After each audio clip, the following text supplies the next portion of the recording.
Let me explain something important that most people are missing right now. Imagine this moment. It's March 13th, 2025, the White House briefing room. The president stands before cameras and says words that shock trade experts across the continent. We don't need their vehicles. We don't need their power. We don't need their wood. We don't need a single thing they send us.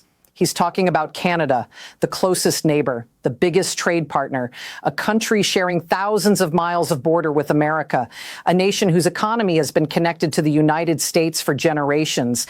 And now the president says America can do without all of it.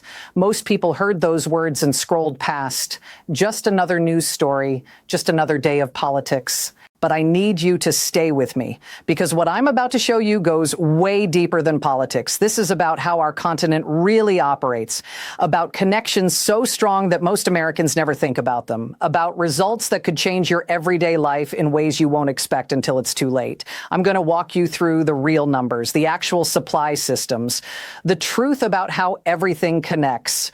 Because once you see what's really on the line, those confident words start to sound very different. They start to sound risky. Let's start with power and fuel. This is where the gap between what's being said and what's actually true becomes impossible to ignore. In 2024, America brought in roughly 4.3 million barrels of oil from Canada every single day, not each week, each day. That's 63% of all the oil America imports. Canada isn't just the top supplier. There's no one else even close. But here's the interesting part. The United States produces more oil than any country on earth, more than Saudi Arabia, more than Russia. So why does America need so much Canadian oil? Because American oil factories, especially in the middle and southern states, were built specifically to handle thick, heavy oil, the kind Canada produces in huge amounts. American oil is lighter and cleaner, but you can't just switch it into these factories without spending billions of dollars rebuilding everything. There's a refinery in Illinois that runs completely on Canadian oil, 100%. If Canadian supply stopped tomorrow, that entire facility would shut down, not slow down, shut down completely. And it's not the only one. Reports suggest the top 5 American refineries using Canadian oil are locked into systems that make changing suppliers extremely expensive or basically impossible anytime soon. Now let's talk about what this means for gas prices. Energy experts estimate that losing Canadian oil would push gas prices up by 30 to 70 cents per gallon within weeks. Not months, weeks. And that's before panic buying starts, before markets react, before the chaos that happens when 4 million barrels per day suddenly disappear. We're talking about immediate pain at every gas station in America. And oil is just the start. Natural gas tells an even bigger story. In 2024, the United States imported 8.5 billion cubic feet of natural gas from Canada every day, nearly all pipeline gas coming into America. The systems to move this gas south have been built over decades. Pipelines, stations, networks, all designed assuming Canadian gas flows south.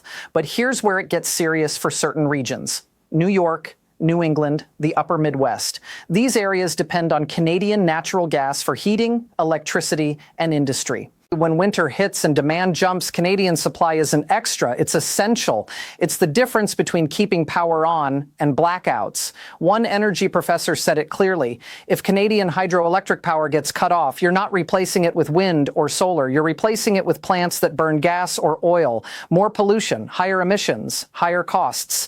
States like New York and Massachusetts have been working to reduce carbon pollution, partly by buying Canadian hydroelectric power, clean, renewable, reliable. A disruption doesn't just threaten energy supply. It threatens environmental goals that took decades to build. Now let me shift to something most Americans have never heard about but absolutely depend on: critical minerals. The United States government lists 50 minerals as critical to the economy and national security. Want to know how many of those America is completely dependent on imports for? 12. And for another 29, the U.S. relies on imports for more than half its supply. Canada produces over 60 minerals and metals. That includes 21 of the 50 on America's critical list. Canada also produces or processes 10 out of 12 NATO defense critical raw materials. Let me give you real examples so this becomes clear. Potash. Canada supplies most of the potash used in American farming. Without it, fertilizer production collapses. Crops produce less. Food prices rise. Uranium. Canada is one of the world's largest producers. American nuclear power plants need that supply. No uranium means no nuclear energy, and nuclear provides nearly 20% of American electricity. Zinc, nickel, thorium, vanadium. Between 50 and 80% of U.S. needs for these essential minerals come from Canadian mines. These aren't luxury items. They're ingredients for steel, batteries, defense equipment, and electronics. The kind of materials where supply problems don't just slow industries down, they stop them completely. And here's the part that should worry military planners: rare earth elements, the 17 metals essential for everything from fighter jet parts to missile systems to advanced electronics. China controls global supply, refining over 90% of the world's rare earths. The U.S. has been desperately trying to reduce Chinese dependency. Canada was supposed to be the solution. Canadian mining knowledge combined with American processing technology, creating a North American supply system independent of Beijing. That plan doesn't work if you're threatening to economically cut off your most reliable mineral partner. In April 2025, China restricted exports of 5 critical minerals to the United States. The result? Ford had to temporarily stop production at its Chicago plant because of a shortage of rare earth magnets needed for electric power steering. Tesla faced similar problems. Analysts warned that vehicle assembly could stop within weeks if rare earth shipments didn't come back. One brief restriction from one country almost paralyzed American car manufacturing. Now imagine what happens if Canada, which supplies massive amounts of minerals needed to reduce Chinese dependency, suddenly becomes unreliable because of trade conflicts and threats. Speaking of cars, let's talk about vehicle manufacturing, because the connection between American and Canadian auto production isn't just tight, it's total. A single car built in Detroit might cross the U.S.-Canada border 6 or 7 times during production. Parts made in Ontario get shipped to Michigan for assembly. Those assembled pieces go back to Canada for integration. The finished modules return to the U.S. for final assembly. This isn't wasteful, it's optimized. Decades of investment in synchronized supply systems that treat the border like an accounting line, not a wall. Canadian-made auto parts flow into American factories worth billions of dollars every month: engines, transmissions, electrical systems, safety parts. The supply system is so connected that experts say you can't unscramble an egg. Ontario alone supports 675,000 direct jobs tied to American markets. Many of those jobs involve making parts that American vehicles literally cannot be built without. Tariffs, trade barriers, or supply disruptions don't just raise prices, they force manufacturers to completely redesign production networks built over generations. We're talking about years of rebuilding, tens of billions in costs, massive job losses on both sides during the transition. And all of this sits within the framework of the USMCA agreement, which replaced NAFTA in 2020. That agreement was negotiated and signed specifically to lock in North American economic integration, to create certainty, to let businesses invest, knowing the rules wouldn't change suddenly. But when threats are made about making Canada the 51st state, when the president says America doesn't need Canadian goods, when tariffs get imposed that violate the spirit of the agreement he signed, that certainty disappears. And markets hate uncertainty more than almost anything. Let me give you the trade numbers because they matter more than the talking points. In 2024, the United States imported $422 billion worth of goods from Canada. America exported $348 billion to Canada. That's a trade deficit of around $74 billion in goods. But when you include services, which the U.S. dominates, the deficit shrinks to between $36 and $45 billion. Now, sources indicate the president has claimed the deficit is $200 billion. That number doesn't appear in any official statistics, not from the U.S. Census Bureau, not from Statistics Canada, not from any recognized trade authority. But more importantly, even if the number were accurate, a trade deficit is not a loss. Americans aren't giving Canada money for free. They're receiving value, energy, minerals, auto parts, lumber, manufactured goods, real products that American consumers and businesses need. The trade relationship exists because it benefits both countries. Canada gets access to the world's largest consumer market. America gets reliable supplies of essential materials at competitive prices from a stable, friendly neighbor. Disrupting that doesn't make America more independent. It makes America more expensive, less efficient, and strategically weaker. And here's something most coverage misses. Canada isn't just dependent on the U.S. The dependency runs both ways, but it's uneven in ways that matter. Take electricity. 86 international power lines connect American states and Canadian provinces. The electricity systems are fully interconnected. Canada exports clean hydroelectric power to the Northeast. America exports power to parts of Canada when demand spikes. It's a balanced exchange that improves reliability on both sides. But when Canadian provinces threaten to cut electricity exports in response to tariffs, states like New York and Michigan suddenly realized how much their power grids depend on that northern supply. Ontario's premier proposed then pulled back a 25% surcharge on electricity exports. The threat alone was enough to alarm American officials. Or consider this.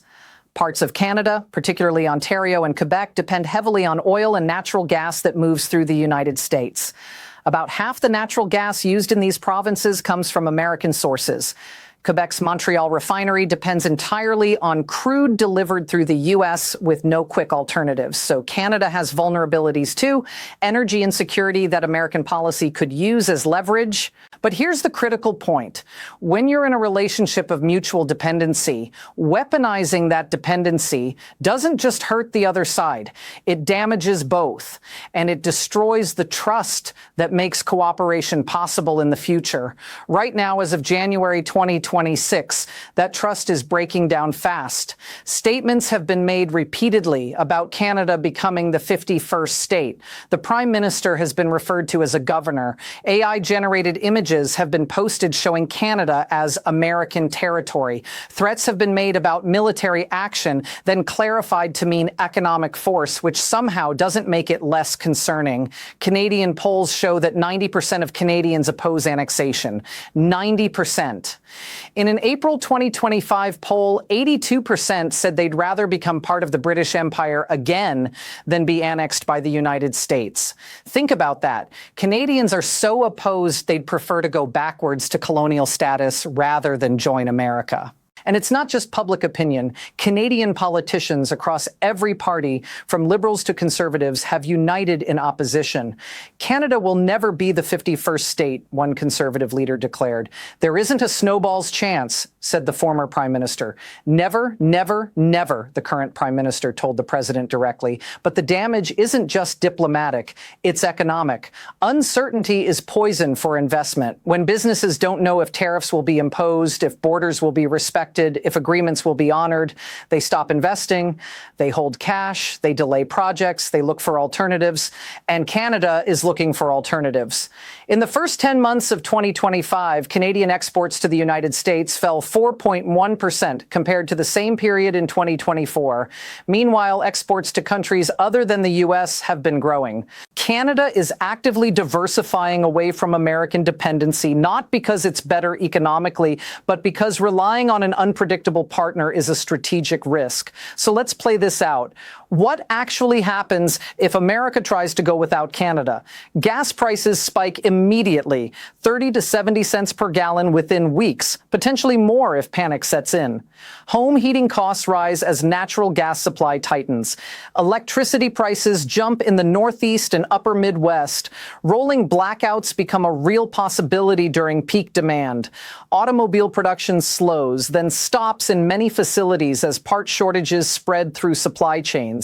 Vehicle prices rise as manufacturers scramble to find alternative suppliers. Delivery times stretch from weeks to months. Defense contractors struggle to source critical minerals for weapon systems. Fighter jet production faces delays. Submarine construction stalls. Missile missile manufacturing hits problems. The Pentagon's efforts to reduce Chinese dependency on rare earths collapse because the Canadian alternative has been destroyed. Food prices rise as fertilizer costs jump due to potash shortages. Farm yields drop. Farmers pay more and pass those costs to consumers. Electronics manufacturing faces disruptions. Computer production, smartphone assembly, data center construction all depend on minerals Canada supplies. Shortages spread through tech supply chains. And all of this happens while America is simultaneously fighting trade wars with China, threatening Europe, and trying to maintain global economic leadership. Allies watch as the U.S. treats its closest partner with open hostility and wonder if they're next. Trust erodes. Coalitions fracture. American influence weakens. Now, I want to be clear. None of this means Canada is perfect or that the relationship doesn't have real issues that need addressing. Trade disputes over dairy, lumber, and other sectors are legitimate. Border security is a real concern. Balanced relationships require ongoing negotiation and adjustment. But there's a difference between tough negotiation and destabilization, between pushing for better terms and threatening the entire framework, between using leverage and destroying the relationship. What we're watching right now is a test not just of U.S.-Canada relations, but of whether American power can be used productively or whether it collapses into chaos, whether allies can trust American commitments, or whether every agreement can be torn up on impulse. The answer matters far beyond trade statistics.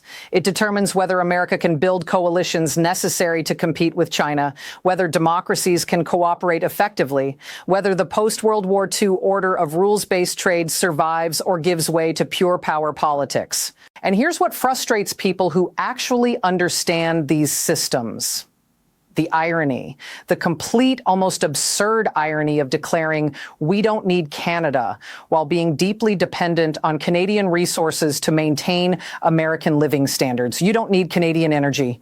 4 million barrels per day say otherwise. You don't need Canadian minerals. The Pentagon's critical mineral strategy is built around Canadian supply. You don't need Canadian auto parts. Detroit would disagree. You don't need Canadian lumber. American housing construction depends on it. The rhetoric of independence collides with the reality of interdependence.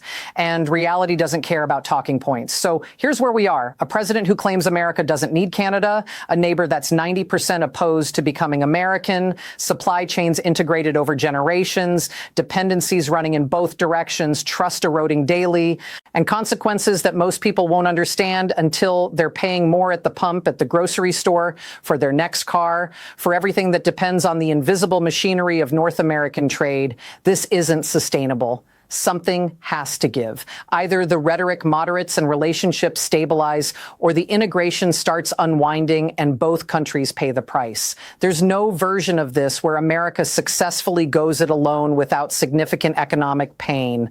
The dependencies are too deep, the alternatives too expensive, the timeline too long. Canada isn't some distant trading partner that America could replace with minimal disruption. It's the neighbor whose economy is fused with America's at every level: energy, minerals, manufacturing, agriculture, services. 76% of Canadian exports go to the United States.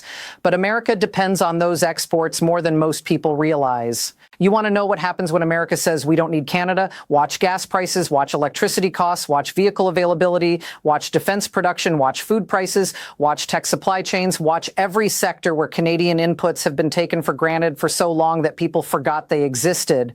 And then watch as Canada, faced with an unreliable partner, diversifies away from American dependency.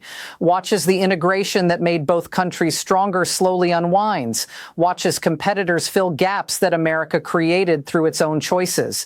This is what happens, not in theory, not in abstract economics, but in the real world where supply and demand and infrastructure and investment decisions determine whether lights stay on and cars get built and weapon systems function. The president says America doesn't need Canada. The data, the supply chains, the actual physical reality of how North America works all say something very different. And when rhetoric collides with reality, reality wins every time. Eventually. The question is, how much damage gets done before that lesson sinks in?